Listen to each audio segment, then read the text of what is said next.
And all of that, what they must be feeling when they initiate those rescues. That's why they're telling me that don't be like the people over my shoulder. Do not swim in the water if there's no lifeguard in the stand. Now, we're standing here at an oyster farm to show you what watermen say the problem is. They say that for every one of these top floaters for the oysters, they're required to have one of those white floats you can see behind me there. They say they're not that expensive individually, but if you're farming thousands of oysters, it can really add up.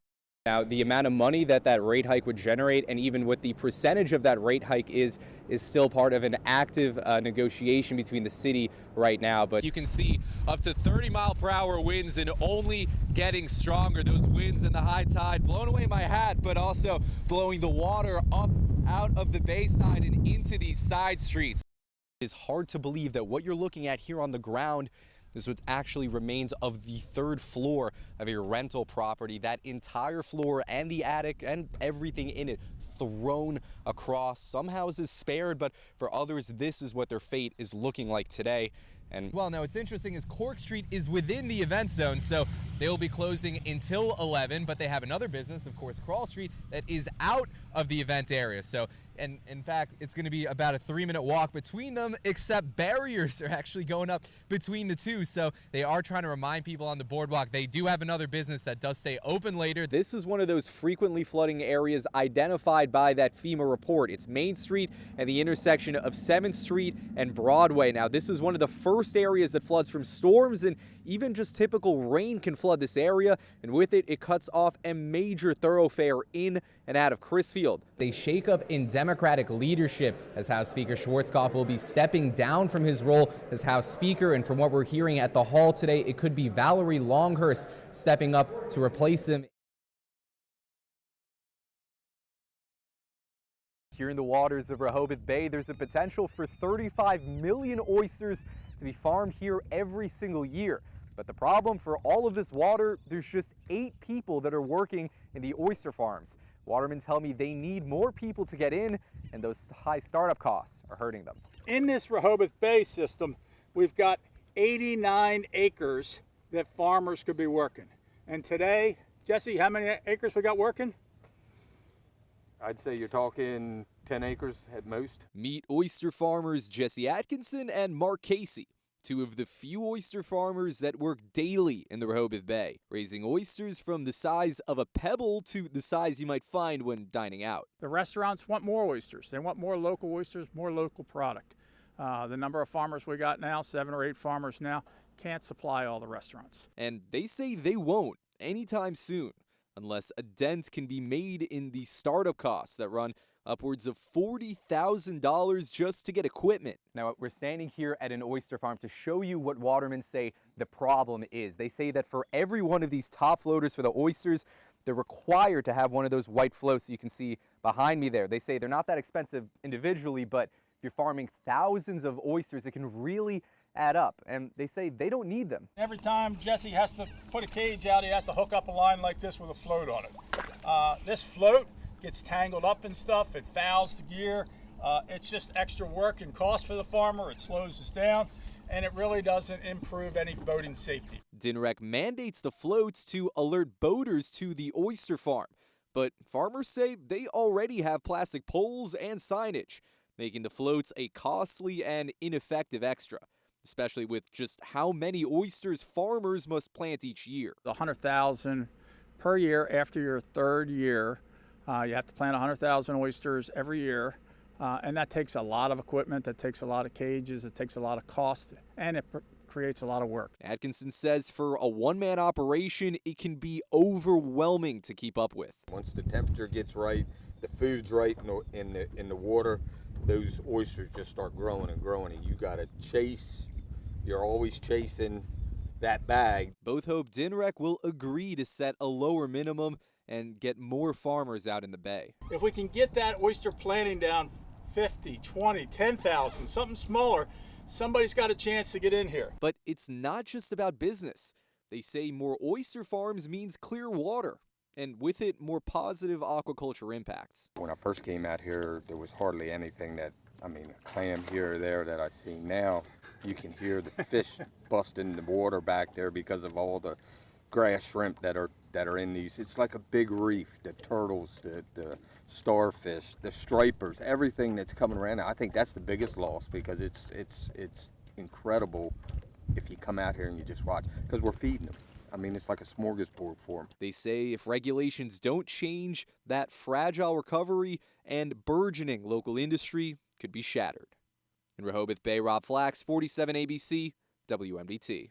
Where I am standing right now is the scene of that 5th of July mass shooting in Salisbury that left multiple people injured and a 14-year-old shot dead.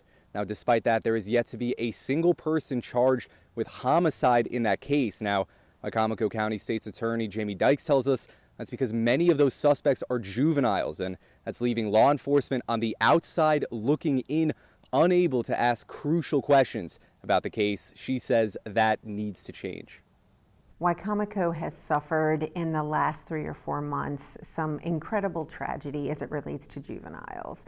Wycomico is feeling the weight of recently enacted juvenile statutes that affect law enforcement's ability to identify and prosecute offenders, juvenile offenders. Wycomico County State's Attorney Jamie Dykes says her office has seen back-to-back homicide cases here in Salisbury, with alleged juvenile suspects and victims. But she says law enforcement is hamstrung in their ability to approach and ask even basic questions for persons under 18. Where were you on the date and time of the offense? Take me through your day. Tell me what you did that day. Any and all inconsistencies of suspects get us closer to who did it, why they did it, and help us get closer to justice. That's why she's working with Maryland State Senator Mary Beth Carrozza to introduce a new bill next session looking to, among other measures, create an exemption for juveniles suspected in violent crimes. Senator Carrozza meeting with Governor Wes Moore this week, hoping to sell him on what she says should be a bipartisan effort. These are the type of changes, common sense changes, that Governor Moore indicated he was open to those, and indicated today that he would work with us on bipartisan public safety legislation. Dykes tells us she hopes lawmakers keep the victims of the 5th of July and Pizza City shootings in Salisbury in mind. They were just 14 and 16 years old. When you have juveniles committing crimes of this nature, it's also juveniles who are the victims. And I want less victims. Now, Jamie Dykes tells us that she is proud of the cases that law enforcement have been able to put together with those limited resources that they do have access to, but she says something to consider: many more witnesses and even the families of some of these victims, she says, would be more comfortable coming forward sharing information if law enforcement did not have those constraints and some of those folks, some of those suspects were in police custody. Reporting live in Salisbury, Rob Flaks, 47 ABC, WMDT. Representative Andy Harris Wednesday visiting Hooper's Island to a crab picking house that this year was lucky enough to get the workers they need, which means crab meat like this is going to distributors and local restaurants, boosting the economy. But he says they're one of the lucky ones and the whole system needs an overhaul. At this point, we're so many years into this process that they're probably all within a year or two of just calling it quits. These are small family-run businesses. They live from year to year. And again, look, I'm glad A.E. Phillips could keep this place closed for 2 years and still stay in business. But again, the house down the road couldn't. U.S. Representative Andy Harris says 2 bills he's working on would change that stark reality. Among them, a seafood industry-wide exemption to the H-2B visa worker cap and a returning worker exemption aimed at giving more picking houses what A. Phillips is calling a lucky break, enough workers to open up for the season. 2 out of the last 4 years, there's been no income coming through here. Your debt doesn't stop, your overhead doesn't stop, so it's a big relief. A lot of companies, their workers come here year after year, the vast majority of them, 70, 80, sometimes 90%.